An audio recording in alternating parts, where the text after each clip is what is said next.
Эмээнүүр толгойгоо хойд зүг рүү харуулж унтаж болохгүй гэж захидаг байсан санаж байна уу? Тэгтэн тоглоом хийж яагаад болохгүй гэж зөв бүхэнд л адилхан. Өмнө хойд зүг рүү харж унтлаа гэж яадгийн гэдэг байсан. Үгүй дээ үгүй. Энэ бол уламжлал. Хойд зүг рүү толгойгоо харуулж унтаж болохгүй гэдэг байсан. Тэдэнд шинжлэх ухааны тайлбар байгаагүй.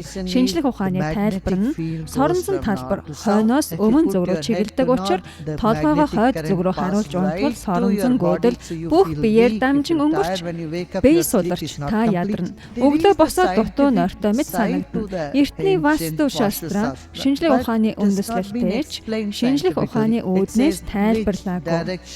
Салхи аль зүгээс үлээх, сансрын энерги аль зүг рүү чиглэж байгаа. Үүд хаалгаа зүүн, хойд, аль зүг рүү харуулвал сайн гэх зэргийг хэлж өгдөг. Энэ бүгдийг хэлсэн байдаг. Харамсалтай нь бидэнд васту шастра бүрнээрээ байхгүй ихэнх нь үгүй болсон. Бага багтнаа манай васту хүмүүс ашиглаж байгаа. Хэлсэн үг бүхэнд нь итгэхгүй ч үүнд гайхалтай зүйл байгаа. Шинжлэх ухааны үндэслэлтэй гэж хүлээж ав.